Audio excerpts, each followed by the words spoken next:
Good day, global crypto enthusiasts. This is 88 Fantastic coming to you Tuesday, November 12th, 2019. Hopefully, everybody had a great weekend.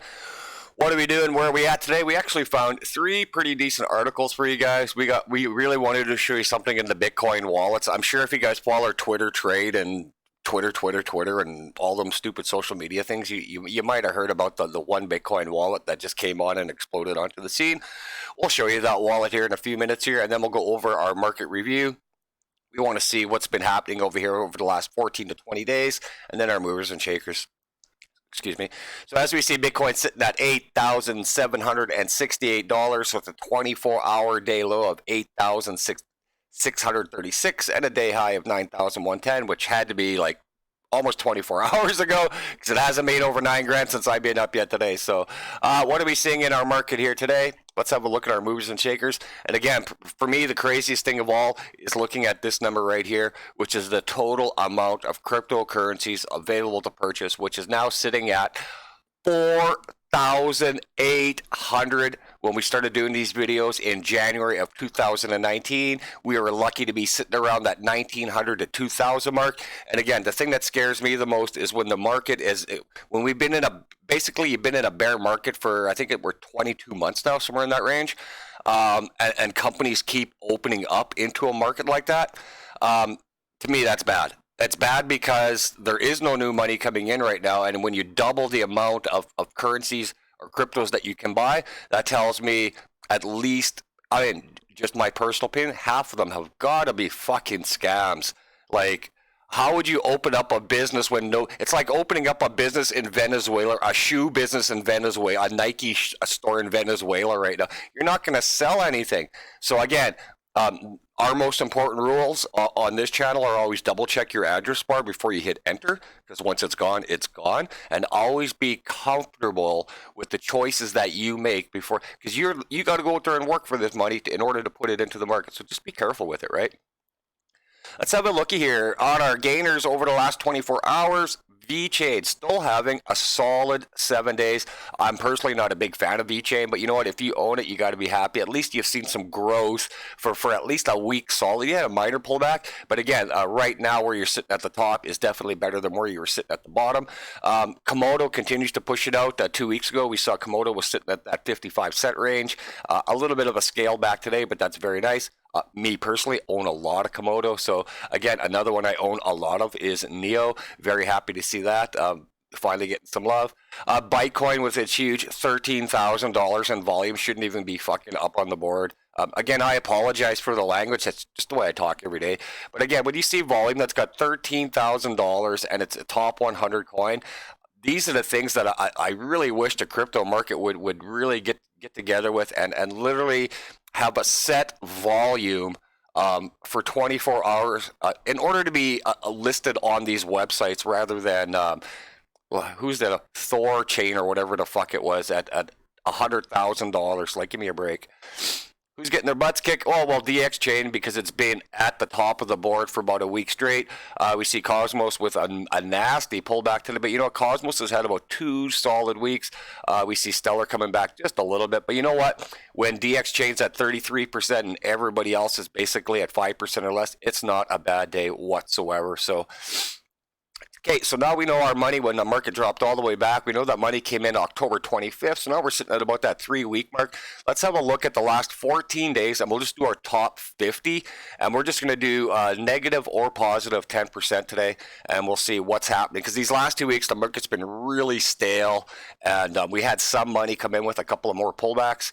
We see Stellar over the last 2 weeks sitting at it's had a rough morning today, but it's gained 15% over the last 2 weeks.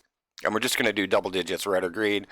Neo at 11% positive. Again, Cosmos with its pullback today, still at 30%. As we were talking in the last video, Cosmos was sitting in that low $2 range up to 225 to 280, and then it's pumped all the way back up to $4.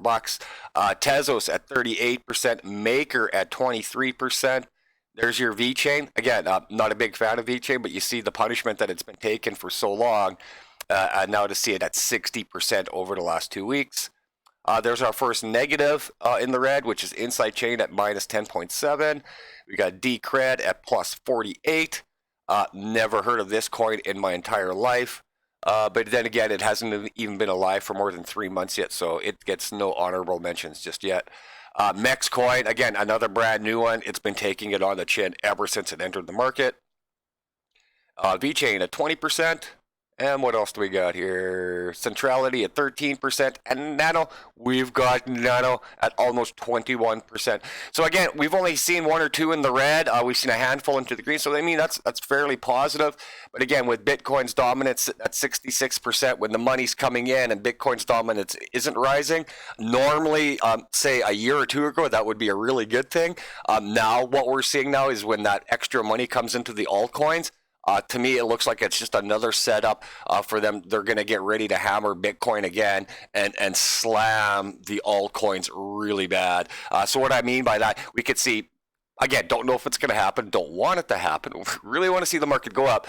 We could see Bitcoin slide back, say maybe to 85, 8,600, but the altcoins would really bleed hard. I mean, they would bleed really, really bad. So let's hopefully that doesn't happen. Again, we are really hoping that something's going to jacket right up here. So we got some interesting articles. Let's get over there while this guy is jammering away here on you. Sorry about that. We're gonna have a cigarette, a sip of our coffee, and we're gonna leave this Bitcoin addresses up here and see if you can look at what I see and what I've got to show you guys here in the next few seconds.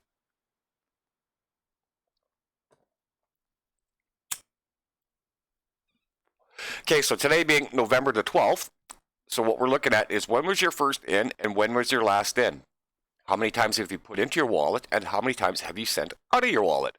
Okay, so the one we're going to look at to here, and again, why I'm so bullish on Bitcoin, again, when I day trade, when I swing trade, I actually don't sell any of my stack.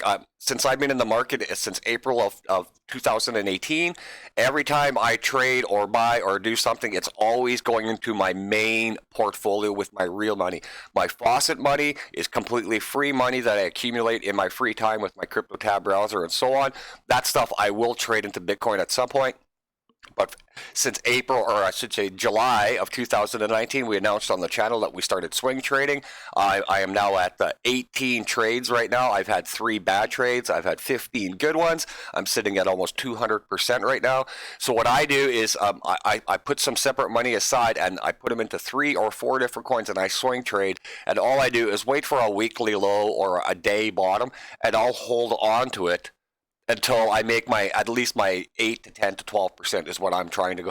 My highest has been about 90% on a couple of them so far. But what we're trying to show you guys here is right here, wallet number 4. This is absolutely amazing. This wallet opened up, and again, it would tell you if it's an exchange wallet. So when there's nothing under here, this is a person or a group, a conglomerate, whatever, a pension fund, who knows? It's just another wallet. This wallet opened up November the 5th, 2019, which was exactly 1 week ago from today. And that wallet bought 89,684 Bitcoin. Where did our value go? They used to have the value in here. Anyways, that's probably at about $800 million. That's how much Bitcoin one wallet bought. So again, if you ever wanted to come and check this out, it's over at bitinfocharts.com. It will show you everything, the exchange wallets, the whole bit. I mean, there's some really fascinating information in here. And again, the greatest thing about the blockchain is it's open technology for everybody to see. And as you can see, unless your name is attached to the wallet, nobody knows who you are. So it's semi-anonymity, it's semi-private. That's what Bitcoin has always been, is semi-private. For all of the village idiots that still talk about Bitcoin being private and anonymous and all that, those are the people that still have no clue what they're doing in the blockchain. They're just talking a whole bunch of shit to get more views, more people, more advertising, all of the above. The people like me that got 150 subs, and some really loyal viewers. I mean, I got a couple of viewers. I mean, you guys are super smart, and I greatly appreciate all of that. It's nice to talk to people that know what they're talking about in this space. And again, I firmly believe we're still, even though we're only a few years into the market, it's still the infancy portion of the market. We still got years. I mean, I've always said it takes at least 2 to 3 years minimum from idea to go to business idea to selling it to a customer. Most of these cryptos haven't even been alive for 2 years yet, so that tells you how much further we got to go. All right, which article do we want to start with today? Let's start with the possible FOMO over here at beincrypto.com. Tron to partner with Poloniex, fueling rumors Justin Sun plans to purchase the exchange. This is from 3 hours ago. Poloniex has just announced that it has partnership plans with the Tron Foundation. The exchange even shared a live stream Q&A with Justin Sun. This is absolutely fantastic. Justin Sun may be purchasing. As Being Crypto reported recently, rumors have been circulating about Sun potentially planning on purchasing Poloniex. The cryptocurrency exchange recently lost its support from Circle due to merely being unprofitable and will be renting to Polo Digital Assets as a result.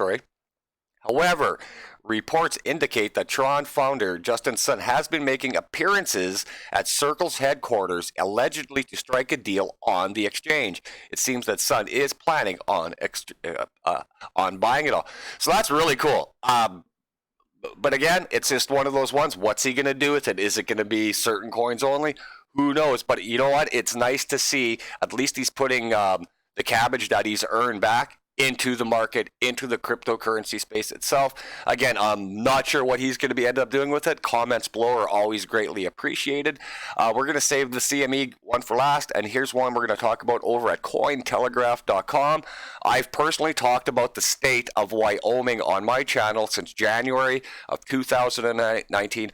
Umpteen times. Wyoming is one of those places in the U.S. It's only about 6 hours south of where I am. Yes, Americans, you heard me say 6 hours south of Wyoming. I'm 6 hours north of Wyoming, and it's already bloody cold up here. But anyways, the state of Wyoming for over a year now, they've been trying to get crypto in here, and they've been doing the regulations, and they've been getting it going there. First state to do it there. It'd be nice to see the rest. It'd be nice if New York would understand what Wyoming was doing, but that might not happen for a couple more years. Anyways, the United States state of Wyoming has unveiled a series of opt-in custody rules for its so-dubbed blockchain banks covering areas such as forks, airdrops, and staking. The rules were announced during the Fordham Law Blockchain Regulatory Symposium in New York on November 11th, according to a thread of tweets published by Wyoming Blockchain Task Force President Caitlin Long. Anyways, they go on to talk about it here. Let's see here. Wyoming's impressive crypto legislative activity. As Cointelegraph has extensively reported, America's least populous state has approved a steady stream of blockchain and crypto-related legislations. I love that, as Cointelegraph has extensively reported. Cointelegraph should give this guy a little bit credit, because I've been reporting on this basically since the day I started my channel. So it's kind of funny that things that I found in January that we're talking about in November, 11 months later, it's really bizarre to see that things that I've supported and talked about for a year now getting some love on some of these other guys as well. So let's go to our last article over here. Once again, over at Cointelegraph.com. This one goes out to one of my loyal viewers. Beth, this one is for you. I specifically searched this one out. I know this is something that you were waiting for. We thought it was going to be December, but it looks like it's going to be January now. CME Group announces launch date of options on Bitcoin futures product. The Chicago Mercantile Exchange has announced the date it expects to launch options on Bitcoin futures in a statement on November the 12th. In a response to growing interest in cryptocurrencies and customer demand for tools to manage Bitcoin exposure, a CME Group will launch options on Bitcoin futures, BTC, on January 13th, 2020. Very awesome news. Everything about it is, this is another one of those ones that's really going to help things. Again, for me personally, I thought this was going to happen in October. There's been delays. Again, with everything in crypto, there's always been delays. It's been pretty rare that anybody's actually done anything on time. I thought this was going to be literally the first week of October when I read about stuff like this earlier in 2019. So that's why I was steadfast the whole year that early October, sometime in October, was going to get us ramped up, and it happened to me in 2018, happened to me again in 2019. I'm off by a month, right? So anyways, that's all we got for you guys. Let's go have them back. Again, great articles over at cointelegraph.com and the other one over at beincrypto.com. Don't forget, come check out these Bitcoin addresses. All the information you could possibly want is sitting there right there for you guys.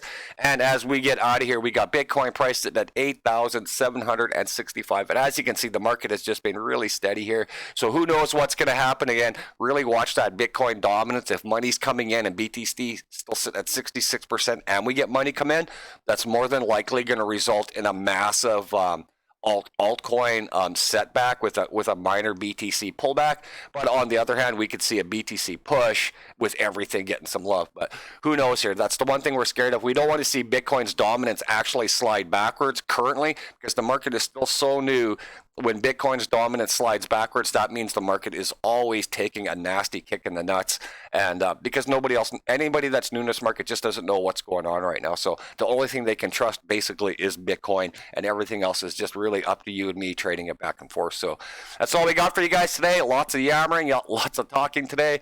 Like, sub, share. Hug the people you love, and go out and enjoy the rest of your day, everybody. Thanks for joining me today. It's 88 Fantastic, showing you how to take a bite out of the cryptocurrency market. Take care, y'all.